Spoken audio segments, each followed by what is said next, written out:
Hello everyone, back to today's second video. We're going to look at weather for the next week to 10 days for today's second video, which will take us to around the 23rd of the month, and we'll be able to extend out beyond that via extended GFS and ECM ensembles. As usual, have a look at CFS V2 for next month at the end of the video. So we're in a very unsettled spell of weather at the moment. We've had Storm Gareth with us over the past 24 hours. Storm Gareth is on the way out now. It's moving into the North Sea, heading off in towards Denmark and Scandinavia, but we're going to find that we stay in this unsettled spell of weather for the next 5 days, so there's going to be plenty of rain still to come and some quite strong winds at times as well. We cover all of this in the 5-day forecast that has been released earlier on this afternoon, so it takes us up to Monday, by which time we're beginning to see signs of high pressure starting to build back in towards the south, and will extend out beyond the 5-day forecast period for today's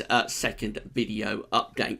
Going to start off with a couple of pictures though that were sent through at the weekend. So this one was from Mark Kanish in the Wirral, some hailstorm up there over the weekend, looking pretty white there, not from snow though, but from hail.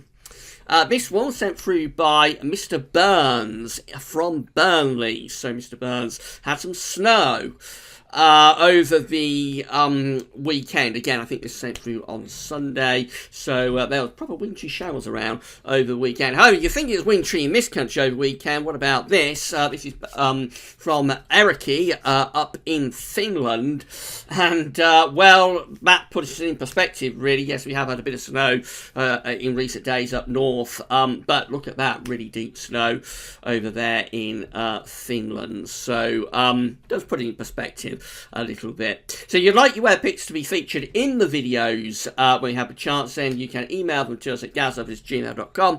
You can share them on our social media pages, Facebook and Twitter. And there's also Galzo's website. We've got a comment section as well. So however you want to do it, just share your pictures, and we are happy to feature them in the videos or when we get the chance. Big thank you to everybody for doing that. Right, we'll start off with the Arctic Oscillation observed and forecast chart. So the black line shows us where we've been with the Arctic Oscillation. The red line is at the end where the GFS ensembles are forecasting the Arctic Oscillation to go. So we're in a positive phase of the AO at the moment, have been since February. We started February with a very negative AO, but we went positive through the early part of February, staying positive with the AO into March. And it looks like the forecast is certainly to keep the Arctic Oscillation in positive territory. That's where we are right now. It is going to dip down closer towards neutral around the middle part of the month, but then it takes off again into the second half of the month. Right at the very end, so these GFS ensemble members are taking the Arctic Oscillation negative. And of course, they're right at the very extended range. They're 2 weeks away. There's not many of them anyway. I think we can basically say that after a sort of a drop towards neutral, but still on the positive side, we're essentially going to stay with a positive AO through into the second half of March. I mean, when the Arctic Oscillation is positive, it's just indicates that's reflecting the state of the atmosphere. It's not driving anything, just telling you what the atmosphere is doing. And when the Arctic Oscillation is positive, you have low pressure up over the pole, and you will typically be strengthening the zonal westerlies. So have low pressure over the pole and down into Greenland and Iceland. You'll have high pressure through the Azores, reaching into Spain and Portugal and the southern parts of Europe. And between the two, you'll have a strengthened zonal westerly flow. And that's, of course, exactly what we've had over the past couple of weeks since we've entered this much more unsettled March. But also back into February, we've had a positive AO then as well. It doesn't necessarily have to be wet in a positive Arctic Oscillation. If you strengthen the Azores high enough, you can actually reach the Azores high into northwestern parts of Europe and set up an area of high pressure. So sometimes the positive phase of the AO will be very unsettled, but other times the positive phase of the AO will be quite settled, will be quite high pressure dominated, but it will usually be mild because the jet stream will be pushed up to the north and will usually be on the mild side of the jet. NAO is very similar. We've been in a really, really prolonged positive phase of the North Atlantic Oscillation. Last time we had a protracted negative period of NAO condition was back in the autumn, back through October and November. Really, since the beginning of the winter, the NAO has been in its positive phase, and it is still in its positive phase right now. And GFS ensembles are keeping it there, and in fact they're strengthening it even more positive as we go through into the second half of March. So again, this is where we are right now with the NAO. That's where the GFS ensembles are forecasting NAO to be into the second half of March. Very, very prolonged positive phase of the NAO, and at some point this has got to end. We can't keep a positive NAO going indefinitely. If that happens around the summer, then it may be a bit concerning if anybody wants a hot and dry summer, because when you get a negative NAO in the summer, you'll typically tend to stick a trough up over the west of Europe.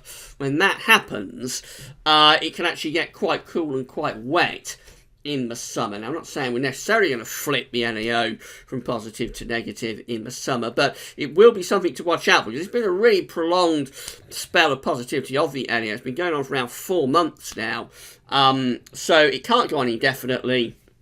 At some point, this is going to flip, and when it does, it's possible that we could go into a rather cool and unsettled spell of weather.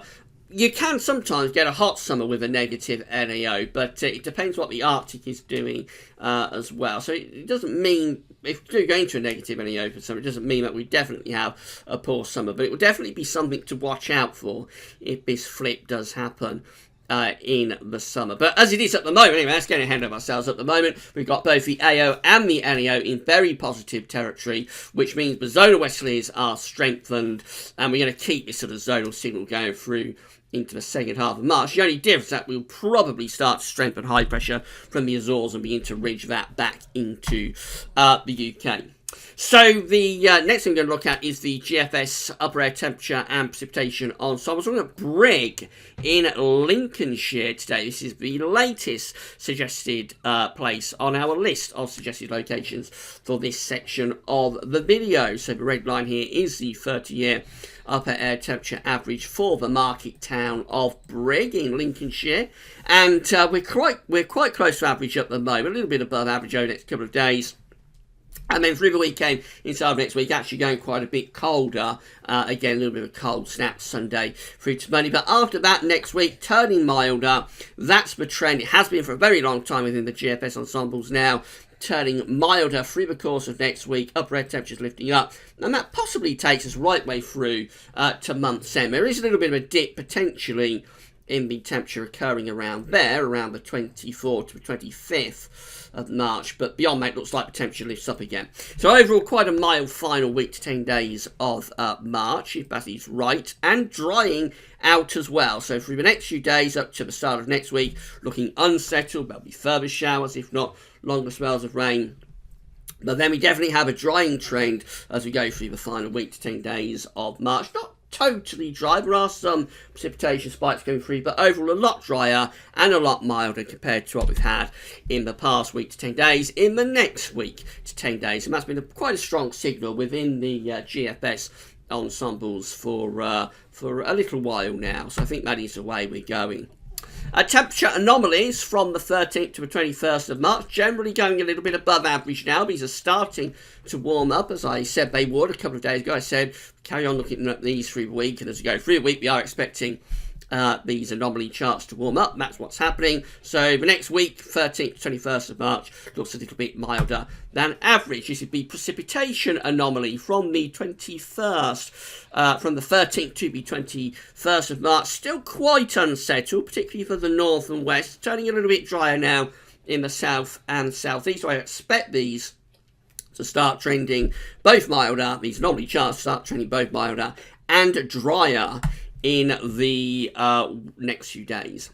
However, it's going to be not going to be until next week, but it starts to properly dry out. Over the weekend, it's going to be very unsettled. Deep area of low pressure on Saturday could bring a real soaking rains to many parts of the country again on Saturday. More about that in the 5-day forecast. Sunday is a colder day with wintry showers in the north and west. Then Monday through to Tuesday, we start to bring this ridge in from the Azores high. That's the Azores high down there, of course. So we've got an extension from the Azores high ridging into the UK, so beginning to settle down through the early part of next week. Probably still quite cool for a while, But by the middle of next week, we should be starting to draw the air up from the middle of the Atlantic. So that should be a warmer air mass, mainly dry under high pressure in England and Wales. That looks very pleasant. Further north, it's a little bit more unsettled up there, still with that westerly flow, probably bringing some showery bursts of rain. But through next week, the 6 o'clock GFS run wants to build this high pressure increasingly strongly. That's how we're looking on the 22nd of March, running up towards day 10. We're under high pressure, and I would assume temperatures into the mid teens Celsius there, so pleasantly mild. That's that slight drop in the temperature, and maybe a little bit more unsettled for a couple of days around the 23rd, 24th of March. It's just an upper level trough beginning to develop then. So around day 10, day 11 might turn a little bit more unsettled then, but very quickly we start to build the high pressure back in. Initially probably a drop in temperature, but then temperature starting to recover. Right at the very end of the GFS run, it's beginning to turn more unsettled again. This takes us as far as we can go with the GFS run today, which is to Friday the 29th of March. And we're just looking a little bit more unsettled then, a little bit more of a westerly flow. Nothing too dramatic, but perhaps just a little bit more unsettled as we get towards month's end. This is how the parallel GFS run is looking. So again, quite wet on Saturday. Showers, longer spells of rain. Back to cold and showery northwesterly winds for Sunday. Then the high pressure is ridging through the country, of course, next week. Initially, it will be quite chilly, but eventually, I think we'll warm the temperature up. So by the end of next week, we could be pleasantly mild, if not quite warm, down in the south, and with quite a lot of dry weather too. Again, that's that slight interruption to more unsettled conditions around day 10, which is around the 23rd, 24th of March. But once again, we build the high pressure back in very quickly, albeit probably with a drop in temperature, at least for a day or two.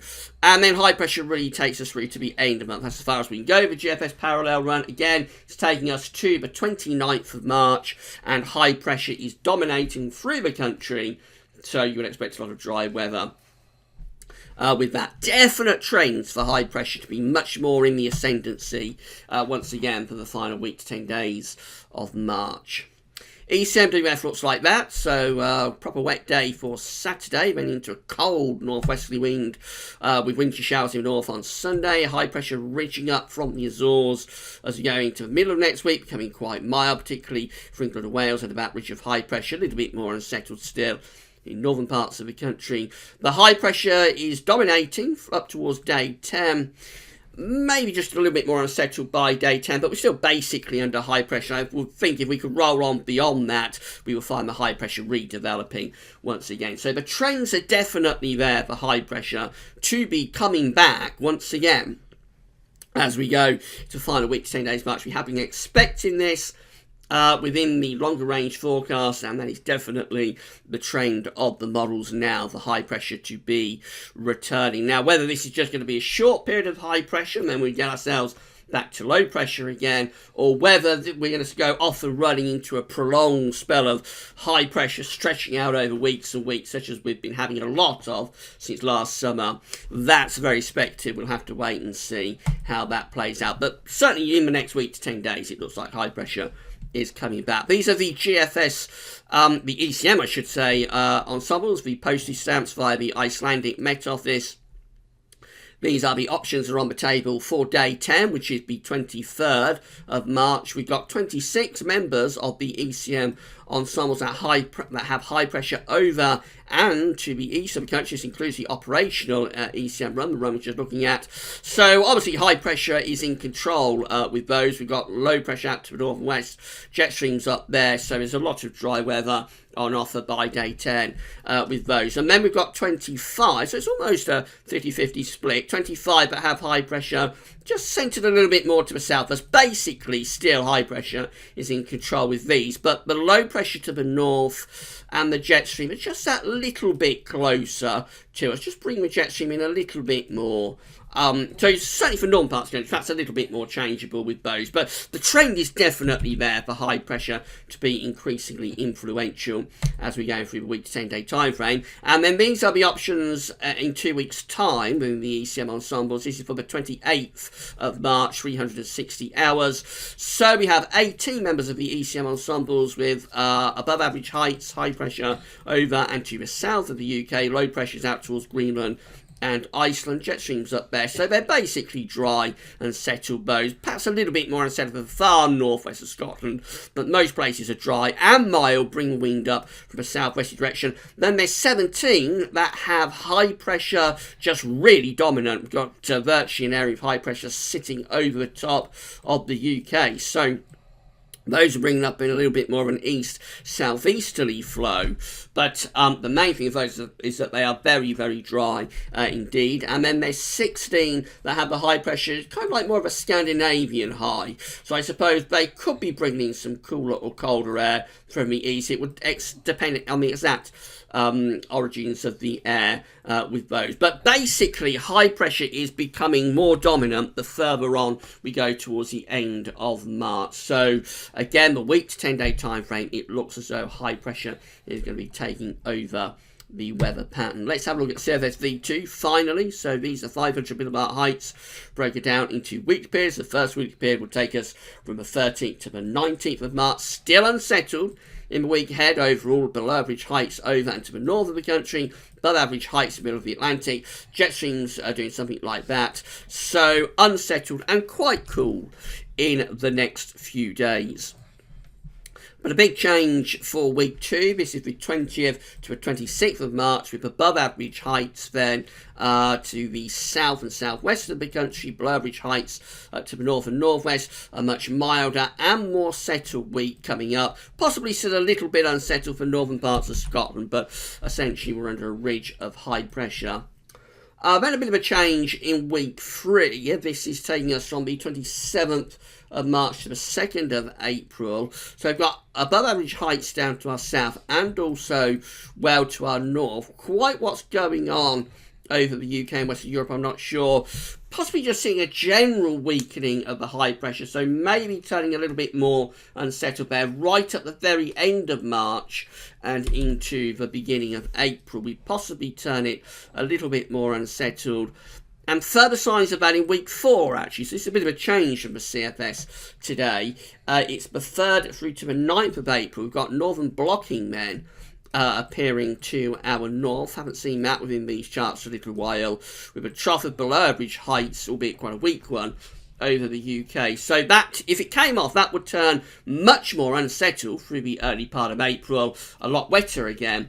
And also pretty cool as well, because this is a strong northern blocking signal that would push cold air down into that trough of low pressure. That's what I was talking about outside of the video with the summer. So in spring, and particularly in summer, if you get blocking appearing over the north, over the northern latitudes, so that would send the Arctic Oscillation and the North Atlantic Oscillations negative. Remember, it's always the weather that drives the index. They will both go negative. And what you tend to get, particularly in summer, is a corresponding trough, because the air is warmer, so there's instability in the summer. You'll tend to get a corresponding trough of low pressure stuck underneath the blocking. And that will usually be over the UK and northern western parts of Europe. So in summer, a negative NAO and a negative AO are typically a signal for a cool and wet pattern through the summer. Anyway, we'll worry about that when we get to it. It's 4 weeks away, so and it's rather different to what CFS has been showing for quite some time, so I suspect it's probably a little bit of an outlier. We'll see what the CFS is saying on Friday when we do JMA Friday. Tomorrow we'll have a look at the Beijing Climate Centre, I think. Finally, just say if you've been enjoying the videos, can you please consider becoming a patron for Gareth? So we've got 59 patrons so far. We're looking to get to 60 patrons. If you would like to become a patron for Gareth, you just go to Gareth's Patreon page. I'm on that page right now. We link to this at all of the pages at Gareth and in the description at YouTube. You just sign up for a Patreon account and you can pledge an ongoing monthly donation to Gareth. It can be anything from $1 a month upwards. It doesn't have to be a large amount of money whatsoever, and we will give you a shout out in videos. We'll say thank you very much for becoming a patron. As long as you want one, if you'd rather stay anonymous, then just leave a little note when you become a patron to let us know that you'd rather not get a mention. But otherwise, we'll say thank you very much in the videos. You'll get a mention, and by doing that, you become an official patron for Gareth. Alternatively, you can become a PayPal donor. So if you'd like to give a one-off donation via PayPal, then you just come to the Gareth PayPal page, you sign into your PayPal account, most people have one of those these days, and you can just then send over a one-off donation to Gareth. By doing that, you become a donor for Gareth, and we will again give you a mention in the videos as long as you want one. We'll say thank you very much for doing that. And by doing that, you're helping us to pay for our website, and you're helping us to be able to do what we're doing at Gareth with the videos. Obviously, we're primarily ads funded. We're going to be remaining primarily ads funded as well. But over time, ad yields are dropping, so we need to bring on board other revenue streams to help us to pay for the website and help us just keep the content going, if you like. So big thank you to all of you for doing that. It's been a huge response that we had from this since we started doing it last summer. So big thank you to all of the patrons and all of the donors for Gareth. Right, so that's it for your videos for today. Tomorrow we'll have a look at the weather for the next week to 10 days once again. So come back for that then. But that's all for now, and thanks for watching.